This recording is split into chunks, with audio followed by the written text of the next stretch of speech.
Over the years, I've noticed something about how production assistant jobs actually get filled. The best PA job openings never get posted. They get filled before anyone even knows they were available.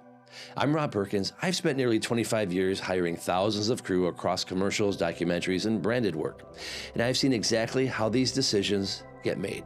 It's 9:12 p.m. A last-minute change comes in, and we need another PA. I scroll through my phone, and if your name isn't already in there, you're not part of the decision. Whose phone are you already in? The people who get consistent calls don't wait for jobs to appear. They build direct access. Sometimes it's even simpler than that. A PA cancels the night before, call time 6 a.m. I go straight to the first reliable name I remember, and if they don't answer, I just move on to the next one. Done. That's how a lot of last-minute hires actually happen. If that happened tonight, would you get the call? So, how do you get into that phone before the problem hits? There's a very specific pattern in the messages that get my attention. Here's what one looks like. This is how you move from the public job pile to a producer's private call list. Why traditional methods fail, you're solving the wrong problem. You know that feeling. You hit send on a Facebook post, and then you just wait. You refresh the page every 10 minutes. You see the seen icon, but no reply. It's that hollow feeling you get in your gut. Maybe you're just not cut out for this. But that's not the real problem. Here's the shift. Stop thinking, I need to find a job, and start thinking, I need to be on the producer's must-call list before the job exists. When I'm filling a PA spot, I'm not running through a big checklist. I'm thinking one thing. How fast can I fill this with someone I trust so that I can move on to the next fire? And fast usually means one of two things. I just worked with you, or you reached out recently and your name is already in my head. Everything else is secondary. You don't need permission to introduce yourself. You need to make it easy for us, production managers, production coordinators, and producers like me to say yes. Most PAs make it hard by asking for too much or making it about them instead of our needs. The best PAs understand this. They don't wait for job postings. They build relationships with people who do the hiring. They position themselves as the solution to a problem producers face every single week, finding reliable help fast. When you approach it this way, you're no longer chasing public posts. You're building direct access to the person who actually makes the hiring decision. In production, speed and reliability tend to win. I've watched it happen over and over. Here's the honest reality. If I don't recognize your name before this problem hits, you're probably not part of the first round of calls when it does. The direct access system, how to contact decision makers. There's a very specific pattern in the messages I respond to, and most people miss it. Here's the kind of message that lands in my inbox and makes me pause. Subject PA, availability, June. Hey Rob, saw those WWE commercials on your reel. Those look like a blast. I'm a local PA with a reliable car and open availability. If you're ever short-staffed on a shoot, I'd love to be on your call list. Lisa, 555-123-4567. When I see something like this, it's easy to respond. That's it, 43 words. I've seen this exact format turn into booked days more times than most people expect. But here's the part most people miss. The message only works if it reaches the right person. Now, here's the system behind finding the right people to message. Look at the structure. One sentence about them, one sentence about you, one sentence about availability. No pitch and no resume, and certainly no speech. That first sentence isn't small talk, it's a trust cue. When you mention their work, you're showing you're already part of the world they operate in. You don't feel like a stranger anymore. You feel like someone who gets it. Asking to be on a call list isn't an easy yes. You aren't demanding a job today. You're just asking them to remember you. It takes the pressure off both of you. I've seen this exact framework work for everyone from PAs to our directors. The shift is simple. Instead of waiting to be chosen, you become someone producers already know before the job exists. Most people aim their outreach at the wrong target. When I'm hiring, it's usually me, a production manager, or a coordinator building the crew, not a company. So, you're not looking for production companies. You're looking for the people who actually build crews in your city.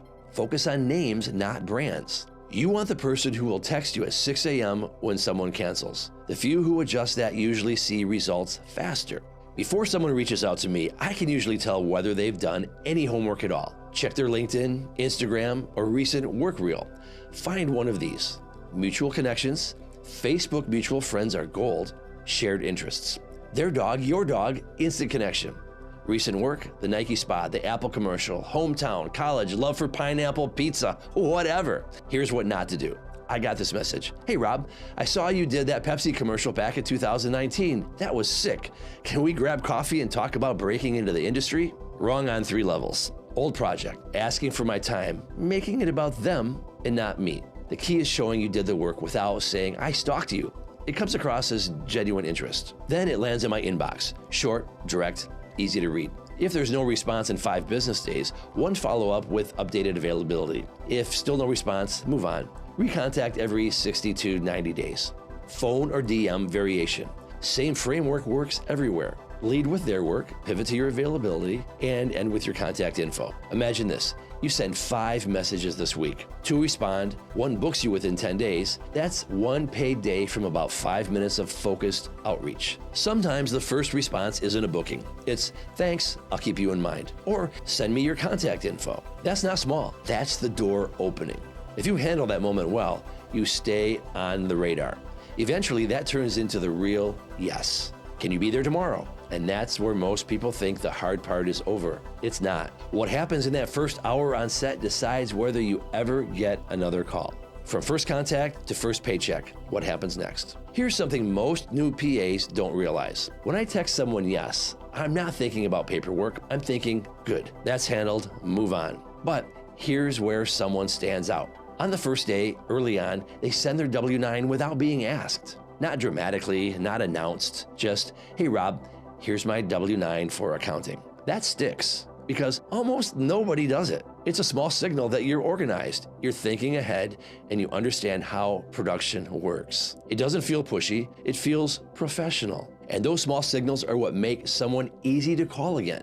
Day rate positioning. Research PA rates in your area, usually $250 to $350 per day for commercial work. If you're starting out, let them know you're flexible. You'll get full rate soon enough. The experience is worth more than gold. This is usually the moment that decides whether someone becomes part of my regular crew or just a one-time name. On the first day, I'm paying attention to 3 things. The look, neutral, clean, no logos, nothing that pulls focus.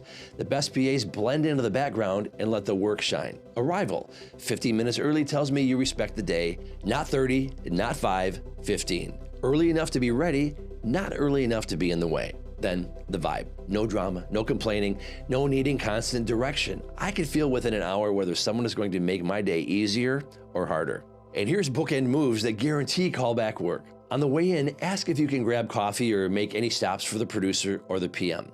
On the way home, ask if you can drop anything off or handle errands. Let me give you the producer's perspective. I'm standing there, the sun's going down, and we're losing light. The lead actor just forgot their lines for the 10th time. My radio is screaming in my ear and my head is throbbing. Then you walk up, not with a question, but with a cold water and a quiet, I've got the trash, Rob. In that moment of pure chaos, you aren't just a PA, you're the only thing going right. That small gesture triggers reciprocity. And that's how someone ends up back on my next call sheet. That water replenished just created an obligation I'll want to repay. The best PAs use the gaps between tasks to add value. Grab behind-the-scenes photos for the producer. Handle small tasks before anyone asks. That's how you stop looking for work and start managing a career. At the end of the day, say to the PM or the producer, I'm available if you need someone again. Don't linger or chat. Ask if you can carry anything out. Make sure you are last to leave with the person who hired you. The thank you follow-up. Send a short text the next day. Thanks for having me on set yesterday. It was a pleasure to work with you. I hope we cross paths again. That's it. Don't ask about future work or pitch yourself again. If you did a good job, you're already on the list. Pro tip, once you're working on set, send a quick message to another producer during lunch. Working on a Nike spot today and wanted to stay on your radar for future projects. It takes 30 seconds and it keeps your pipeline active even when you're already booked.